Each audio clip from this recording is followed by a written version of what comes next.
Сайн байцгаана уу найзуудаа. Солонгоо агшин байна. Найзуудаа, захиас гэж юу гэсэн утгатай үг юм бол? Энэ үгийг хизээ ямар үед ашигладаг юм бол? Захиас гэдэг үг бол заавал биелүүлэх ёстой зүйлийг сануулж хэлдэг зүйл ахна шүү, тийм ээ? Тэгвэл аав ээж нь та нарт ямар зүйлийг захидаг вэ? За магадгүй өнөөдөр миний хүү багшийнхаа үгийг сайн сонсоорой. Өнөөдөр багшийнхаа заасан хичээлийг сайн сураарай. Миний охин өнөөдөр найз нартайгаа битгий муудалцаарай. Эсвэл миний хүү хичээлдээ явахдаа зам гарахаар бол заавал ногоон гэрлэр гараарай гэж захидаг байх тий. Тэгвэл ийм зүйлийг бид нэр захиас гэж хэлдэг байна. Аав ээж маань намайг хараагүйсэн ч гэсэн аав ээжийнхаа захиасыг биелүүлэх хэрэгтэй тийм ээ. Тэгжиж биднэрт аюулгүй байна шүү дээ. Тэгвэл Есүс ч гэсэн биднэрт захиасыг өгсөн байгаа. Үүнийг өөр үгээр тушаал гэж бас хэлдэг. Тушаал гэдэг зүйл бол заавал биелүүлэх ёстой тийм ээ. Захиас гэдэг үгнээс илүү хүчтэй хүсэлтийг хэлдэг байна шүү дээ. Тэгвэл Есүс хинт тушаал захиасыг өгсөн юм бол? Яг үнэн. Есүс өөрийнхөө шав дагалдагч нартаа өгсөн шүү дээ, тийм ээ? Есүс эзэн маань амьлаад тэнгэрт отохоосоо өмнө өөрийн дагалдагч нартайгаа уулзсан байдаг. Тэгээд дагалдагч нартаа нэгэн тушаалыг өгсөн. Тэр тушаал нь юу байсан бол? Бүгдээрээ хамтдаа шинэ гэрээ Матай 28-ийн 19-с 20 дугаар ишлэлийг хамтдаа уншицгаая. Иймээс та нар яв. Бүх үндэснийг дагалдуулагтун. Эцэг, хүү, ариун сүнсний нэрээр тэдэнд баптизм хүртээ. Та нарт тушаасан бүгдийг минь сахин биелүүлэхийг тэдэнд заа. Харагтун. Үеийн төгсгөл хүртэл би та нартай үргэлж хамт байх болно гэж айлдав. Амен. Есүс эзэн загалмайд цовдлуулан үхээд амралтын өдөр болж байсан байгаа. Яг тэр үед Магдалийн Мария болон өөр Мария хоёр Есүсийн булш руу явж исэн байгаа. Тэгээд тэд нэр өөр хоорондоо яана булшин дээр очлоо гэхэд булшны тэр тагийг яаж зайлуулах вэ? Хоёлаа дийлэхгүй штэ. Яаж онгорлох вэ? Нэг хүчтэй хүн дагуулад ирдэг гэжээ. За яаж онгорлох вэ? Гэд ярилцаж алхсаар тэд нар булшин дээр иржээ. Гэтэл нөгөө булшны амыг тагласан том чулуу хажуу тишээгээ зайлуулагдчихсан байсан байна. Нөгөө ирж гайхсан. Хэн зайлуулчихсан болоо? Энэ том хатан булшны тагийг хэн онгойлгочихсан болоо? Гэ гайхаа зогсож идэл гинэт тэнгэрэлж царан гэж гарч ирээд та нарын хайж байгаа Есүс энд байхгүй.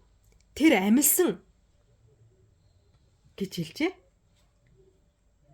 Эмэгтэйчүүд энэ юр бусын зүйлийг хараад маш их айсан. Тэгээ бас хажуугаар маш их баярлсан. Тэдний гайхах баярлахын зэрэгцжсэн байгаа. Тэгээд эмэгтэйчүүд эргэн буцаад нөгөө баярт мэдээг Есүсийн шав дагалдагч нарт хэлэхээр гүйлтсэн байгаа. Яг тэгээд гүүгээ явж итл замд нь нэгэн хүн гарч ирээд тэднэртэй уулзсан. Тэр хэн байсан гэж? Тэр бол Есүс байсан байгаа. Бүү очоод ах トゥ нартаа намайг Галил руу төрүүлээд явсан. Галилд очивол надтай уулзна гэж хэлээрэй гэж хэлсэн байгаа. Ингээд эмэгтэйчүүд хар хурдаараа дагалдагч нарын байгаа газарт очиод Есүс амилчихжээ. Есүс амилчгаж бид нар Есүстэй уулзсан. Тэгээд Есүс та нарыг Галил руу яв гэж айлдсан. Одоо гэс босоод Галил руу явцгаая. Есүс үнэхээр амилчихсан бэ. Гэтэл тэнд цугулсан байсан дагалдагч нар нь эмэгтэйчүүдийн үгэнд итгээгүй. Чи тэ юу яриад байгаа юм бэ? Есүс аль хэдийн өгчихсэн шүү дээ. Аль хэдийн Есүсийг оршуулчихсан бүр 3 хонж штэ. Яаж өгсөн үнтэй ярих юм бэ? Нас бараад 3 хончихсан. Байж боломгүй юм. Би лав итгэж чадахгүй гэд шавнар нь жоохон дургуутсан байгаа. Гэсэн ч зарим нь ер нь сонирн байна да. Юмыг яаж мэдхүү? Бүгдээрээ Галил руу явцгаая.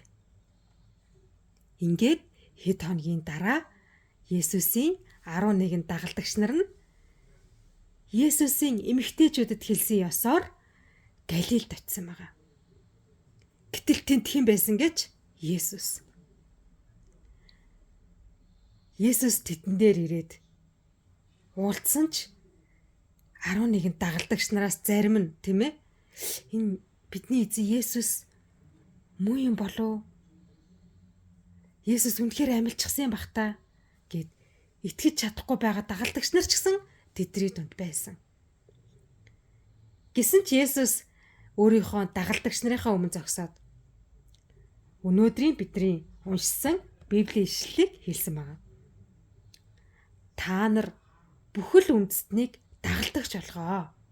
Эцэг, хүү, ариун сүнсний нэрээр баптизм хүртээ.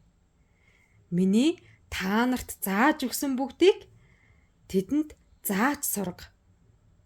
Үеийн төгсгөл хүртэл би та нартай хамт байх болно гэж Есүс альцсан байна. Ингээд Есүс энэ тушаал, энэ захиасыг дагалдагч нартаа захиж үлдээгээд тэдний нүдэн дээр тэнгэр өд өргөгдсөн байна. Харин үлдсэн дагалдагч нар нь Есүсийн захиж үлдээсэн тушаал, захиасыг сэтгэлдээ хадгалан сайн мэдээг хичээнгүйлэн тарааж амьдэрсэн. Тийм ч учраас өнөөдөр би болон хүүхдүүд та нар өнөөдөр монголчууд, солонгосчууд, америкчууд, орсууд, англичууд гэх тийм ээ дэлхийн бүх үндэстэн дундаас Есүсийн дагалдагч нар шинээр төрсөөр л байна. Яагад гэвэл Есүсийн 11 шав дагалдагч нар нь Есүсийн тушааж захисан захиасыг биелүүлсэн учраас өнөөдөр би болон хүүхдүүд та нар Есүсийн сайн мэдээг сонсож чадсан шүү дээ, тийм ээ?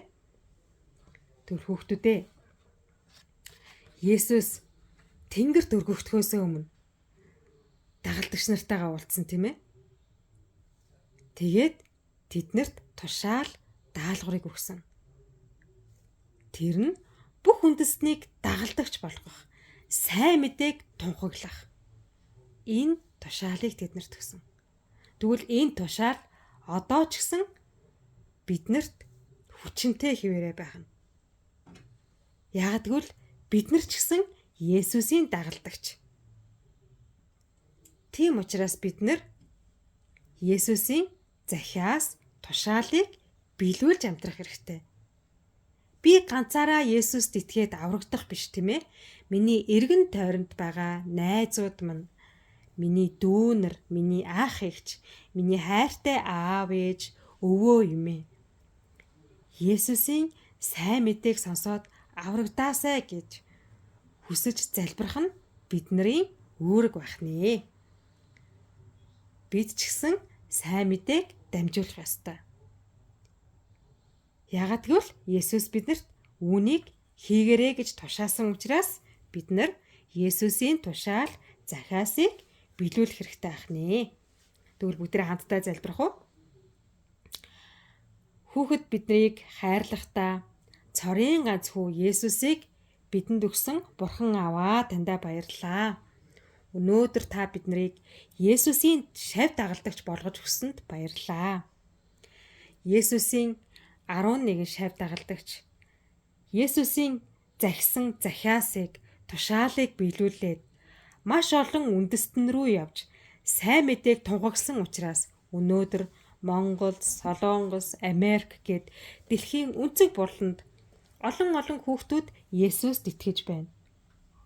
Тэгвэл би ч гэсэн Есүсийн дагалдагч хүнийхээ хувьд найздаа, аав ээж ахын дүүстэй, сургуулийнхаа найздаа, эргэн тойронд байгаа найзуудаа Есүсийн сайн мэдээг дамжуулахад та туслаач ээ. Есүсийн нэрээр залбирлаа. Амен. Бүгдээрээ эх 7 хоногийн турш нэг найздаа сайн мэдээг тараая. Бүгдээрээ дараагийн 7 хоногт уулзцгаая. Түр баяртай.